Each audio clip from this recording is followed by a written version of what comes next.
Ready start.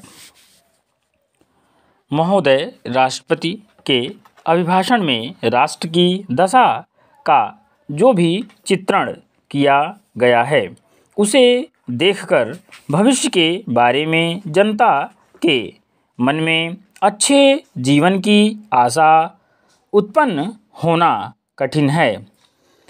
अभिभाषण में अधिक बल शासन ने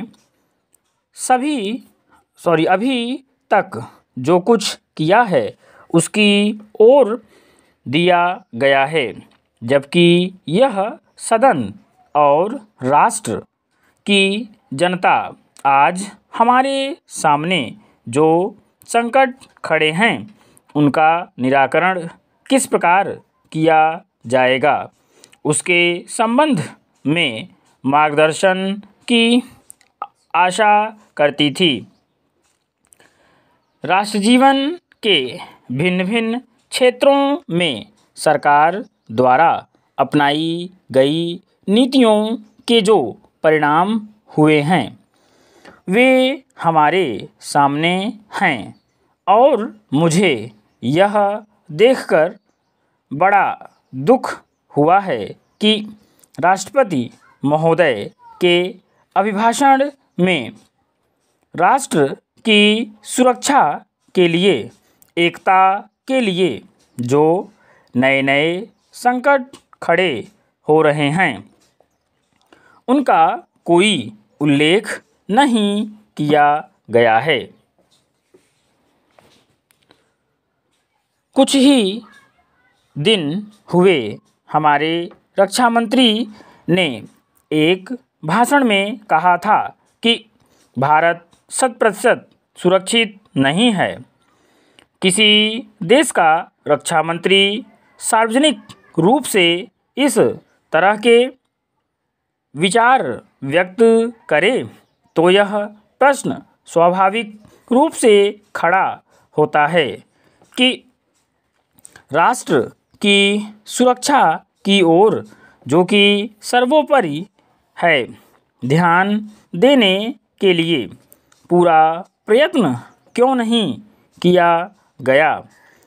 सभी जानते हैं कि सुरक्षा के लिए जो भी संकट है वह हमारे पड़ोसी से है और वह पड़ोसी आणविक शस्त्रों की मांग कर रहा है। वे शस्त्र किसके विरुद्ध काम में लाए जाएंगे इसके संबंध में किसी को संदेह नहीं है, किंतु प्रश्न है क्या हमारा सैनिक बल, हमारा साज सामान किसी भी आक्रमण का सफलतापूर्वक सामना करने में समर्थ है।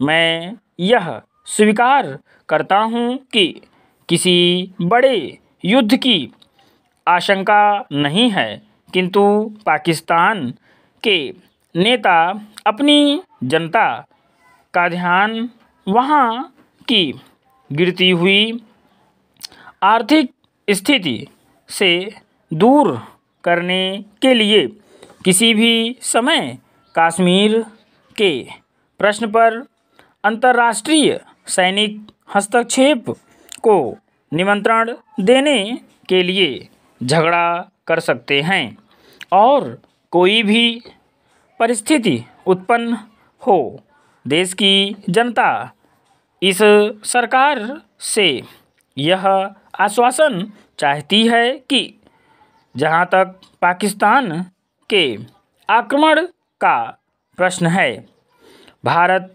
100% सुरक्षित है। इस संबंध में सरकार जनता के मन में विश्वास उत्पन्न करने का प्रयत्न करना चाहिए। जहां तक कश्मीर का प्रश्न है, सरकार किसी भी अन्य विदेशी शक्ति से वार्ता करने के लिए तैयार नहीं है। विराम।